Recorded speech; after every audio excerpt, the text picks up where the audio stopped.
Bonjour à tous, bienvenue dans Allo Fiston, je suis toujours avec Emeline et aujourd'hui on va parler d'un truc qui est très important. Emeline, qu'est-ce que c'est? Alors, c'est l'erreur qui peut couler votre business. Alors un titre un peu énigmatique, mais on va illustrer ça par un exemple. Emeline, je te laisse nous en parler. Très bien. Alors, on a pris l'exemple avec Louis d'une chaîne YouTube, en fait, lancée par une professeure de yoga. Donc, imaginez, c'est une passionnée, elle est professeure depuis 5-6 ans, et là, elle a envie de se lancer en indépendante et de partager sa passion au plus grand monde, et elle s'est dit, YouTube, c'est parfait.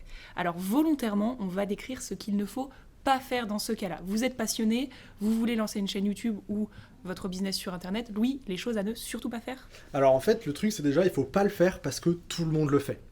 La première question c'est pourquoi est-ce que je lance une chaîne YouTube? Est-ce que ça a du sens par rapport à mon projet, à ce que je veux faire, le yoga, YouTube, etc. Il faut pas le faire parce que tout le monde le fait. Deuxième chose, vous ne postez surtout pas des vidéos quand vous avez envie, au petit bonheur la chance. Et enfin, il faut surtout pas attendre que les chiffres décollent tout seuls. C'est pas parce que vous postez votre vidéo que vous allez avoir 1 million de vues, ça ne marche pas comme ça. Ça marchait au début, maintenant c'est terminé.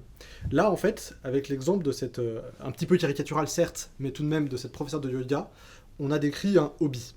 C'est-à-dire que son hobby c'est le yoga, et elle a cru qu'en lançant sa chaîne YouTube, elle allait transformer ça en entreprise. Le problème, c'est que 100%, elle ne pourra jamais vivre de sa passion dans ce cas-là. Mais du coup, c'est quoi la différence, Emeline, entre un hobby et un business? Exactement. Alors, on ne dit pas que vous ne pouvez pas vivre de votre passion, qu'elle ne pourrait pas vivre de sa chaîne YouTube, mais c'est juste qu'en l'état, ça reste un hobby.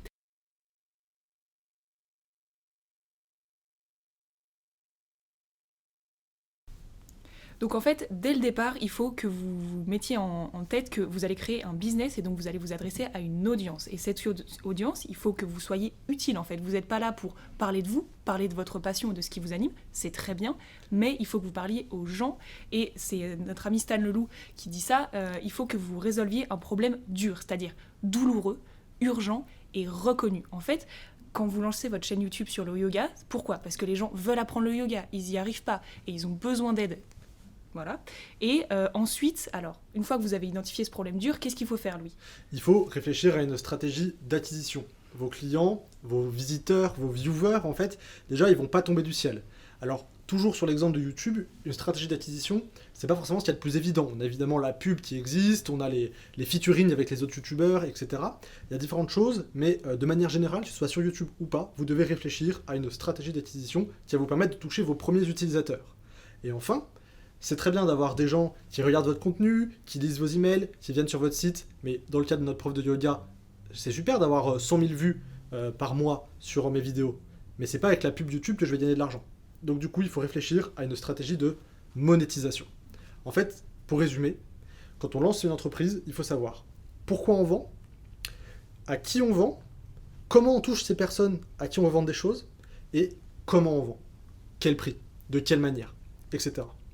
Mais attention à ça, parce qu'il y a aussi un inverse, une sorte de piège dans lequel il ne faut pas tomber.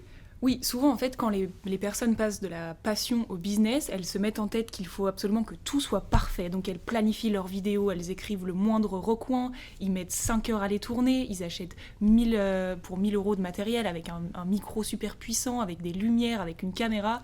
Non, en fait, ce qu'il faut vous dire, c'est pas parce que vous lancez un business qu'il va falloir que vous professionnalisez tout de suite. On a un dicton avec lui, c'est fait, c'est mieux que parfait. Donc lancez-vous, enregistrez votre première vidéo et puis adaptez en fonction des retours. Et surtout, là où je te rejoins, Louis, c'est que pour lancer un business, il faut que vous soyez confortable avec le fait qu'à un moment, vous allez demander de l'argent à votre audience. Mais en échange d'un service et en échange d'un produit. Mais si vous n'êtes pas confortable avec cette idée, et surtout si vous ne l'avez pas en tête dès le départ, vous n'allez pas pouvoir vivre de votre business. Exactement.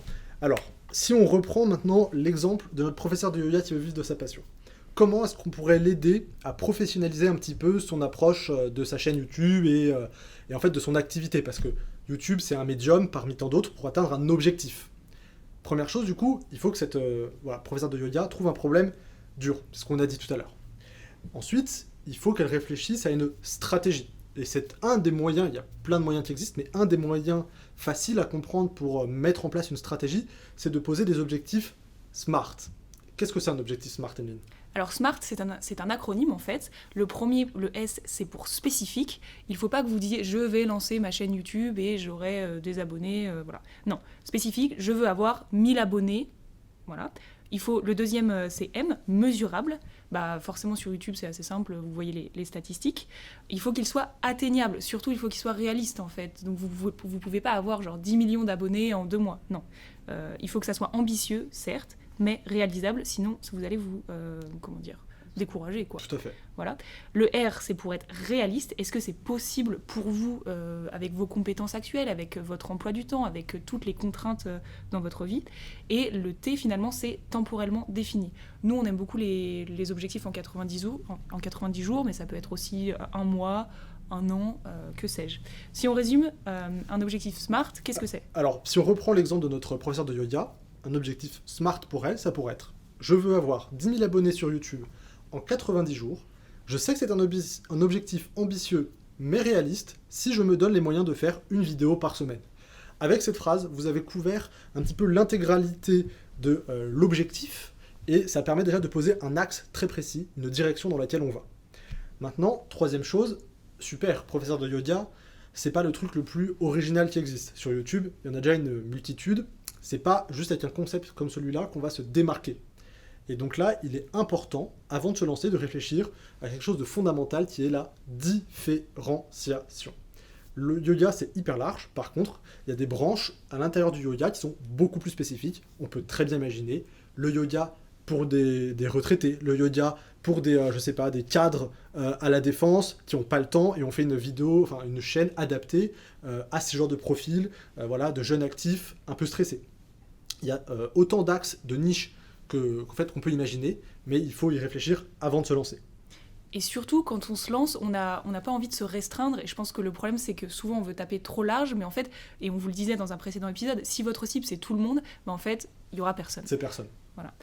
Quatrième chose, alors là, c'est un petit peu... On sort du cadre de YouTube, mais en fait, ça permet de montrer que la stratégie doit être globale. YouTube, c'est votre moyen pour toucher les gens. C'est votre vitrine. Mais une fois que les gens ils ont vu votre vitrine, il faut qu'ils passent la porte du magasin. Et là, le parallèle, c'est en fait vous allez proposer de collecter les emails des gens qui sont sur votre vidéo.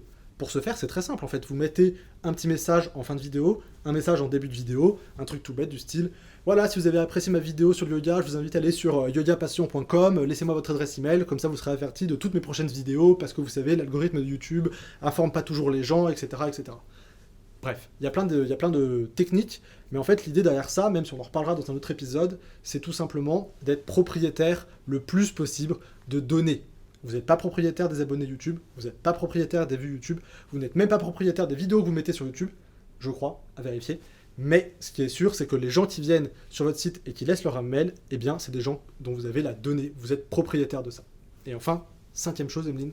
Alors, et on en parlait tout à l'heure, il faut penser dès le départ à comment vous allez pouvoir gagner de l'argent avec ce que vous faites, en fait. Si vous n'êtes pas confortable ou si vous ne vous sentez pas légitime, alors déjà, il va falloir travailler en amont pour vous dire, en fait, vous êtes un entrepreneur, du coup, vous êtes autant légitime que n'importe qui, même si vous n'êtes pas expert. Et du coup, dès le départ, il faut que vous vous demandiez quel produit je pourrais produire en fait et donner à mon audience en échange d'une certaine somme. Ça peut être une somme même symbolique. Il y a des formations à 10 €, il y a des e-books à 15 €. Mais dès le départ, il va falloir que ça soit clair dans votre tête. Sinon, si vous passez pas le cap, ça va juste être un hobby. En fait, c'est ça, c'est tout simplement ça. C'est-à-dire que si vous ne vendez rien, vous faites un hobby. On a un exemple autour de nous d'une personne qu'on connaît qui a lancé une newsletter sur la réflexion personnelle, le développement personnel par exemple. Et clairement, cette personne, elle a lancé cette lettre sans réfléchir de base à ce qu'elle allait faire comme produit, comme monétisation. Aujourd'hui, elle a une super liste d'abonnés, mais elle n'a pas grand-chose à vendre, elle ne sait pas comment vendre, elle n'a pas vraiment posé un cadre financier bien défini dès le début. Du coup, elle est coincée dans un hobby. Voilà. Donc en fait, si on pouvait résumer peut-être en 2 mots cet épisode, Emeline, qu'est-ce que tu dirais pour conclure ? Alors, la passion, c'est bien. Gagner sa vie, c'est mieux. C'est vrai, tout à fait. Et alors, dès le départ, en fait, n'hésitez pas à prendre un peu de temps, je pense, pour vous. Et c'est vraiment la leçon avec laquelle on voulait vous laisser avec Louis, à prendre du temps et de vous dire, est-ce que je suis confortable avec l'idée de monétiser, de demander de l'argent aux gens? Est-ce que j'ai envie que ce sujet-là, par exemple le yoga, mais aussi autre chose, tu parlais de la réflexion personnelle et autre chose, est-ce que j'ai envie que ça se transforme en business? Ou alors, est-ce que je vais garder ça? Est-ce que ça va me faire plaisir? Est-ce que j'ai envie de faire grandir ça? Mais je ne demanderai jamais d'argent. Voilà, c'est tout pour aujourd'hui. Merci Emeline. Merci Louis. À bientôt. Ça fait combien de temps ?